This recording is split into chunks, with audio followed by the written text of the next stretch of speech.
स्वागत है आपका ज्ञान उपार्जन में। पिछले क्लास में हम लोगों ने साउंड के बारे में पढ़ा। साउंड क्या है, उसे कितने भागों में बांटा गया है, फ्रीक्वेंसी के आधार पर उसे कितने भागों में बांटा गया है, स्पीड के अनुसार उसे कितने भागों में बांटा गया है।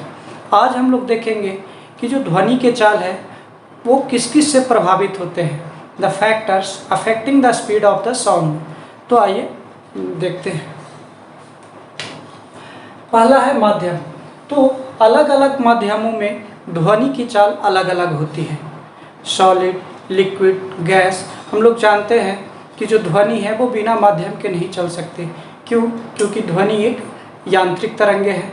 तो यांत्रिक तरंगों के चलने के लिए किसी न किसी माध्यम की आवश्यकता होती है। तो ये किन्हीं न किन्हीं माध्यम से चलेगी, या तो वो सॉलिड हो, ठोस, या वो लिक्विड हो, द्रव हो, या गैस हो।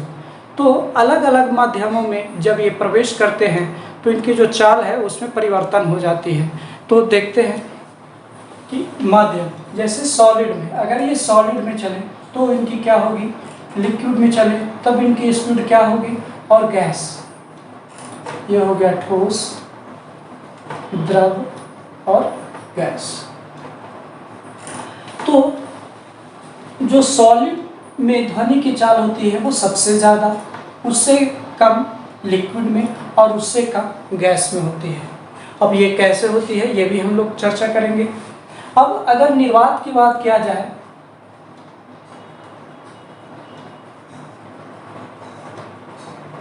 तो चूंकि निर्वात में कोई माध्यम नहीं है, अर्थात यहाँ पे जो इनकी स्पीड हो जाएंगी वो 0 हो जाएंगी। बहुत सारे एग्जामों में ये भी पूछा गया है कि जब हम लोग चंद्रमा पे होते हैं या जब हम लोग अंतरिक्ष में होते हैं या वैसे जगह पे जहाँ कोई माध्यम नहीं हो तो वहाँ पे ध्वनि की चाल क्या होगी। तो वहाँ पे ध्वनि की चाल 0 हो जाएंगी, क्योंकि ध्वनि को चलने के लिए किसी न किसी माध्यम की आवश्यकता होती है। अब हम लोग नेक्स्ट बात करेंगे कि प्रत्यास्था, इलास्टिसिटी। पिछले क्लासों में हम लोगों ने पढ़ा था कि प्रत्यास्था क्या है। प्रत्यास्था किसी भी वस्तु का वह गुण है जिसके कारण जब उस पर कोई बाह्य फोर्स लगाया जाता है, बाह्य बल लगाया जाता है, तो उसके रूप में, उसके लंबाई या चौड़ाई में परिवर्तन आ जाती है, और जब वो बाह्य बल हटा लिया जाता है तो वो अपने पुनः स्थिति में आ जाती है। वस्तु के इसी गुण को उसका प्रत्यास्था, इलास्टिसिटी कहते हैं। तो जो वस्तु जितने प्रत्यास्थ होते हैं उनमें जो ध्वनि की चाल होती है उतनी ही अधिक हो जाती है, अर्थात जो इलास्टिसिटी है वो डायरेक्टली प्रोपोर्शनल होता है स्पीड ऑफ साउंड। मतलब जो प्रत्यास्था है वो ध्वनि की चाल की जो अनुक्रमानुपाती हो जाएंगे, डायरेक्टली प्रोपोर्शनल हो जाएंगे। हम लोग पिछले क्लास में ये भी देखा था कि न्यूटन साहब के द्वारा जो एक फार्मूला दिया गया था, V = √E/d होता है, जहाँ V जो है वो ध्वनि की चाल है और E प्रत्यास्था हो गई, और जो D हो गई वो डेंसिटी, घनत्व। तो वायु में ध्वनि की चाल को ज्ञात करने के लिए न्यूटन साहब ने यह फार्मूला सैद्धांतिक रूप से कैलकुलेट किया था। तो इसमें हम लोग यहाँ से भी देख सकते हैं कि जो V है वो directly proportional to √d, E प्रत्यास्था के जो है वो डायरेक्टली प्रोपोर्शनल है स्क्वायर रूट का, और जो V है वो डेंसिटी के, घनत्व के स्क्वायर रूट का व्युत्क्रमानुपाती, इन्वर्सली प्रोपोर्शनल है। तो इससे हम लोग ये ज्ञात करेंगे कि जो वस्तु जितनी ही प्रत्यास्थ होगी, जितनी ही उसमें प्रत्यास्था होगी, उसमें ध्वनि की चाल उतनी ही अधिक होगी। तो हम लोग बात करेंगे कि जो सॉलिड की प्रत्यास्था वो ज़्यादा होती है, वो अपने जो बनावट होती है उसके परिवर्तन का विरोध बहुत तेज़ी से करते हैं, अर्थात उनमें जो ध्वनि की चाल होगी सबसे ज़्यादा होगी। अब सॉलिड से लिक्विड में कंपेयर करें तो देखेंगे कि जो लिक्विड की जो प्रत्यास्था है वो सॉलिड से कम है, अर्थात हम लोग देखते हैं कि सॉलिड चीज़ों पे हम लोग चल सकते हैं, आसानी से चल सकते हैं, लेकिन लिक्विड चीज़ों पे आसानी से नहीं चल सकते क्योंकि उनकी प्रत्यास्था कम है। अर्थात सॉलिड में ध्वनि की चाल ज़्यादा इन कंपेयर टू लिक्विड, और लिक्विड में देखेंगे तो लिक्विड में गैस से ज़्यादा प्रत्यास्था होती है। अर्थात अगर हम लोग ठोस, द्रव और गैस की बात करेंगे तो ठोस में सबसे ज़्यादा प्रत्यास्था, द्रव में उससे कम और गैस में उससे भी कम, और निर्वात की प्रत्यास्था 0 होती है। अर्थात ये दोनों एक दूसरे से माध्यम और प्रत्यास्था रिलेटेड है। अब हम लोग बात करेंगे घनत्व की। तो इस फॉर्मूला से हम लोग देख रहे हैं कि जो घनत्व है वो ध्वनि की चाल के व्युत्क्रमानुपाती है, इन्वर्सली प्रोपोर्शनल है। अर्थात जैसे जैसे किसी भी माध्यम की घनत्व बढ़ जाएगी तो उनमें जो उनकी जो ध्वनि की चाल है वो भी कम हो जाएगी। अर्थात घनत्व बढ़ने से जो ध्वनि की चाल है वो कम हो जा रही है। अब हम लोग देखते हैं आवृत्ति। अब आवृत्ति की बात करेंगे तो आवृत्ति जो है, जब ध्वनि एक माध्यम से दूसरे माध्यम में जाती है, जैसे यहाँ अगर ठोस है और ठोस से द्रव में प्रवेश कर रही है, जब माध्यम का परिवर्तन होता है तो उसमें ध्वनि की चाल और तरंगदैर्घ्य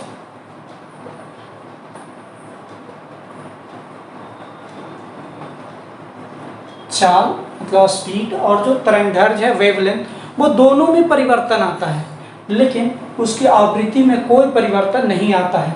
अर्थात जब ध्वनि एक माध्यम से दूसरे माध्यम में चलेगी तो उसकी फ्रीक्वेंसी पर कोई प्रभाव नहीं पड़ेगा। अब हम लोग दबाव की बात करते हैं कि अगर कहीं पे ध्वनि उत्पन्न की जा रही है और उसके माध्यम का जो दबाव है अगर बढ़ाएंगे घटाएंगे तो ध्वनि की चाल पर क्या प्रभाव पड़ेगी।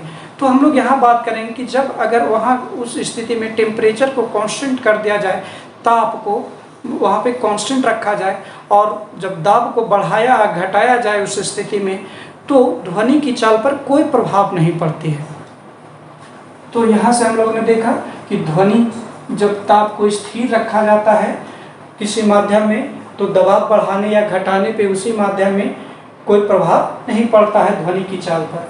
अब आते हैं आर्द्रता पर, आर्द्रता या नमी। तो आर्द्रता और नमी से ध्वनि की चाल की जो रिलेशन है वो डायरेक्टली प्रोपोर्शनल है। जब हम लोग आर्द्रता या नमी को बढ़ाते हैं तो उनकी जो ध्वनि की चाल है उस माध्यम में बढ़ जाती है। अब हम लोग यहाँ पे देखेंगे कि गर्मी के दिनों में जो ध्वनि की चाल है और बरसात के दिनों में ध्वनि की चाल में परिवर्तन हो जाती है। देखते हैं कि जब बारिश होती है तो जब कोई आवाज़ लगाते हैं या कोई बोलते हैं तो काफ़ी दूर तक आवाज़ जाती है और साफ सुनाई देती है। उसका कारण क्या है? तो उसका कारण है कि जब उसमें नमी आ जाती है तो उसका जो घनत्व है शुष्क वायु की अपेक्षा कम हो जाती है। आर्द्रता बढ़ने से उसमें जो घनत्व है शुष्क वायु की अपेक्षा नमी वायु की जो घनत्व है वो कम हो जाता है। और जैसे ही हम लोग देखें कि जब घनत्व कम होगा तो ध्वनि की चाल बढ़ जाती है। यही कारण है कि बरसात के दिनों में जो आवाज़ है वो काफ़ी दूर तक जाती है और बहुत ही स्पष्ट सुनाई देती है। अब हम लोग बात करेंगे माध्यम के वेग। तो जो effect of velocity of medium है वो कैसे है? तो अभी हम लोग इसे एग्जांपल समझते हैं कि जब हम लोग साइकिल से चल रहे होते हैं और हवा भी उसी के दिशा में चल रही होती है तो हमें ज़्यादा दबाव नहीं लगाना पड़ता, हम लोग बहुत ही आसानी से दूरी को ट्रैवल कर पाते हैं। लेकिन जब हम लोग किसी सपोज दैट ईस्ट की ओर अगर हम लोग चल रहे हैं, पूरब की ओर, और हवा जो पूरब से पश्चिम की ओर अगर चल रही है तो हमें बहुत ही जोर लगाना पड़ता है और हमारी जो चाल है वो घट जाती है। यही ध्वनि में भी होता है कि जब, क्योंकि इन्हें एक माध्यम की आवश्यकता है, जब एक माध्यम में चलती हैं और उसमें माध्यम में गति होती है और माध्यम की गति के दिशा में ही अगर ध्वनि की चाल को ज्ञात करते हैं तो उसमें ध्वनि की चाल बढ़ जाती है। और जब माध्यम के गति के विपरीत दिशा में ध्वनि का संचरण होता है तो उनकी जो चाल है वो घट जाती है। अब हम लोग ताप की बात करेंगे कि टेम्परेचर बढ़ाने या घटाने पर ध्वनि की चाल पर क्या प्रभाव पड़ता है। तो ये भी डायरेक्टली रिलेशन है कि जब टेम्परेचर बढ़ाएंगे तो ध्वनि की चाल बढ़ जाएंगे। अर्थात हम लोग देखते हैं कि मान लिया जाए एक मीडियम है, यहाँ पे कोई भी गैसेस सपोज दैट हवा है। अगर यहाँ पे हम लोग जब इसको हीट करते हैं तो जो यहाँ पे मीडियम के जो पार्टिकल्स हैं वो हीट होने के बाद क्या होते हैं, काफ़ी तेज गति से कंपन करने लगते हैं, और तेज गति से कंपन करने के कारण जो ध्वनि की चाल है वो भी बढ़ जाती है, अर्थात गर्म करने से ध्वनि की चाल बढ़ जाती है। तो यहाँ पे हम लोग एक पॉइंट और नोट करेंगे कि यहाँ तो एक है कि वो ध्वनि की चाल बढ़ जा रही है, दूसरा कि अगर 1 डिग्री सेंटीग्रेड माध्यम में कि जो ताप है अगर वो 1 डिग्री सेंटीग्रेड बढ़ाया जाए तो जो ध्वनि की चाल में परिवर्तन होगा वो लगभग 0.61 मीटर पर सेकेंड बढ़ जाती है। इस तरह से अगर हम लोग यहाँ बात करें, अगर कोई क्वेश्चन पूछा जाए कि जब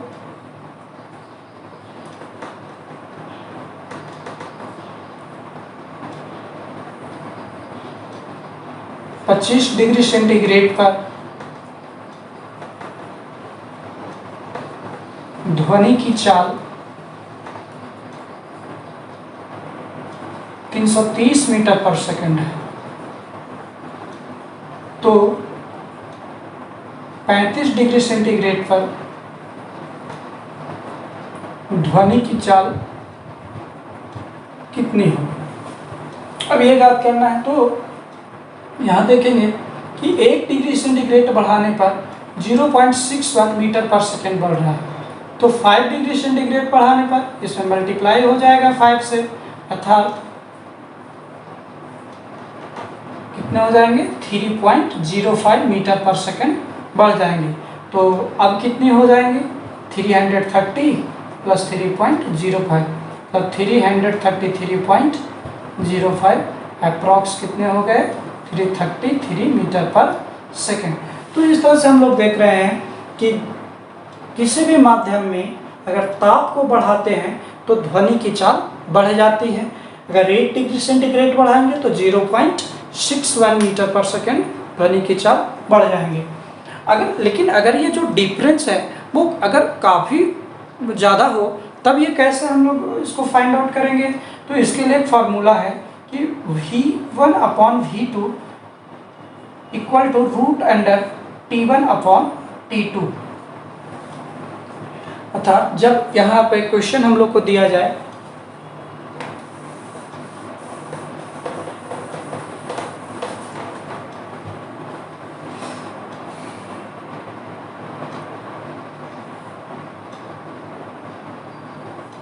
सत्ताईस डिग्री सेंटीग्रेड पर ध्वनि की चाल 330 मीटर पर सेकंड है, तो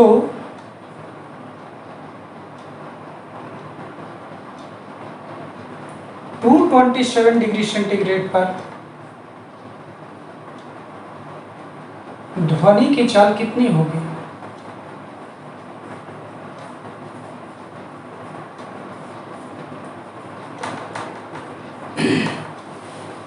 ये बोला जा रहा है कि अगर किसी माध्यम में 27 डिग्री सेंटीग्रेड पर ध्वनि की चाल 330 मीटर पर सेकेंड है तो 227 डिग्री सेंटीग्रेड पर ध्वनि की चाल कितनी होगी। अब ये फार्मूला का हम लोग यूज करेंगे क्योंकि बहुत ज़्यादा का डिफरेंस है। तो यहाँ ध्यान रखने वाली बात क्या है, जो ये टेम्परेचर है वो केल्विन में है। यहाँ पे हम लोगों ने क्या देखा था कि टेम्परेचर डिग्री सेंटीग्रेड में थे और यहाँ पे केल्विन में है। तो कैसे हम लोग निकालेंगे, पहले तो 27 डिग्री सेंटीग्रेड को केल्विन में करेंगे तो कैसे 273 इसमें ऐड कर देते हैं,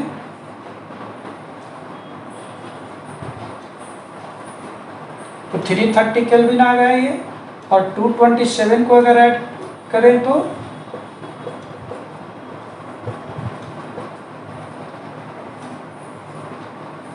$500 केल्विन आ गया। चलिए अब हम लोग इसमें देखेंगे कि अब फार्मूला पे इसको बैठा देंगे तो V1 मतलब ये V1 कितना है 27 डिग्री सेंटीग्रेड पर 330 मीटर पर सेकेंड, तो 330 V2 फाइंड आउट करना है। तो रूट अंडर T1 कितना दिया है 27 डिग्री सेंटीग्रेड अर्थात 300 केल्विन, और T2 कितना दिया है 500, तो ये 500 ये कैंसिल हो जाएगा, तो ये आ जाएगा root under 3 upon root under 5। तो यहाँ से V2 का value 330 into root under 5 upon √3। तो ये हम लोग देखिए यहाँ पे V2 का वैल्यू आ गया, ये केल्विन में, ये केल्विन में आया है। अब क्वेश्चन को इस तरह से वो देगा, केल्विन में आंसर ना देके सेम आंसर को डिग्री सेंटीग्रेड में दे देगा। तो हम लोग ध्यान रखेंगे कि अगर वो वहाँ पे डिग्री सेंटीग्रेड में दिया है तो यहाँ पे 273 माइनस करके ही वहाँ पे वैल्यू को निकालेंगे। एग्जाम में जब ये वैल्यू आएंगे तो हमेशा ऐसे आएंगे कि वो पूर्ण मल्टीपल होगा और वो उसका एक फिक्स वैल्यू आ जाएगा। हम लोग यहाँ एजम्पशन किए थे इसलिए यहाँ पे फिक्स वैल्यू नहीं आया। तो इस तरह से टेम्परेचर से डायरेक्टली रिलेशन होता है ध्वनि की चाल का।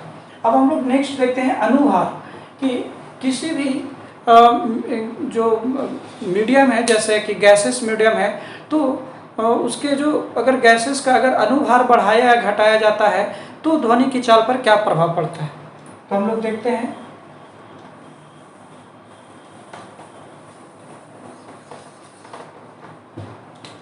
तो इसमें जो होता है वो इनवर्सली रिलेशन होता है, जो V होगा √, ये रिलेशन होता है। अर्थात जब किसी मीडियम का जो अनुभार है, अर्थात गैसेस मीडियम का अनुभार अगर ज़्यादा है तो उसमें ध्वनि की चाल कम हो जाएंगी, और जब उसके अनुभार कम होंगे तो ध्वनि की चाल ज़्यादा हो जाएगी। अर्थात इस तरह से हम लोग को क्वेश्चन पूछा जाता है कि अगर 3-4 गैसेस दे देगा, oxygen, hydrogen, nitrogen, helium, fluorine, krypton, xenon, मतलब किसी में भी अगर 3 से 4 हम लोग को दे दिया गया और उसे असेंडिंग ऑर्डर में सजाएं उसमें ध्वनि की चाल को, या डिसेंडिंग ऑर्डर में सजाएं, या किस में सबसे ज़्यादा होगा, तो हम लोग कैसे पता करेंगे। एक तो पहले उसका मॉलिक्यूलर वेट को फाइंड आउट कर लेंगे कि उसके अनुभार क्या है, और उससे हम लोग पता करेंगे कि अगर अनुभार उस दोनों में जिसका ज़्यादा आया तो उसमें जो चाल है वो कम हो जाएंगे, जो जिसका कम रहेगा अनुभार तो उसमें चाल उसका ज़्यादा हो जाएगा। इस तरह से अगर हम लोग देखें कि अगर 2 गैस दे दिया कि ऑक्सीजन और हाइड्रोजन और नाइट्रोजन में किसका सबसे ज़्यादा होगा, तो यहाँ सबसे पहले तो हम लोग देखेंगे मॉलिक्यूलर वेट।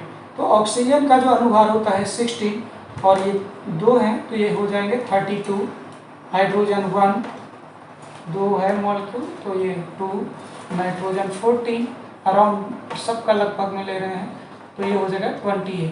तो यहाँ पे हम लोग देख रहे हैं कि जो हाइड्रोजन है उसका मॉलिक्यूलर वेट जो है वो सबसे कम है, अर्थात हाइड्रोजन में सबसे ज़्यादा उसका स्पीड हो जाएगा, साउंड का स्पीड सबसे ज़्यादा हाइड्रोजन में होगा। अगर इसको अरेंज करना है तो कैसे अरेंज कर लेंगे, हाइड्रोजन में सबसे ज़्यादा, तब ऑक्सीजन में और तब नाइट्रोजन में। इस तरह से हम लोग अनुभार और स्पीड ऑफ साउंड का रिलेशन फाइंड आउट करते हैं। अब इसे और अन्य तरीकों से पूछा जा सकता है कि अगर ध्वनि की चाल कार्बन डाइऑक्साइड CO2 में 260 मीटर पर सेकेंड है, तो हवा में ध्वनि की चाल कितनी होगी।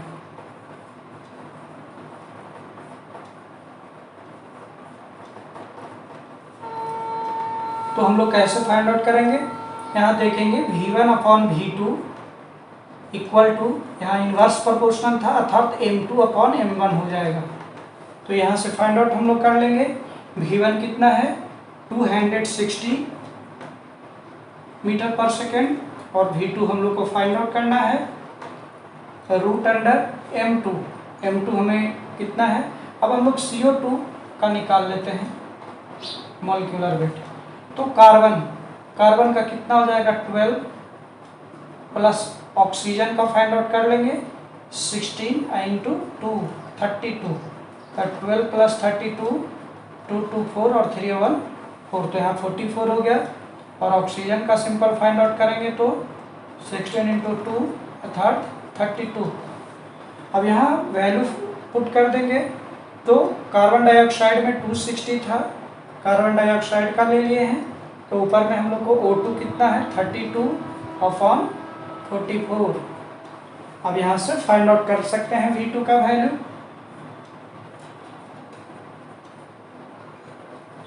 तो यहाँ से आ गया √8 अपॉन √11 260 अपॉन V2, अर्थात V2 का वैल्यू हो जाएगा 260 इंटू √111 अपॉन √8।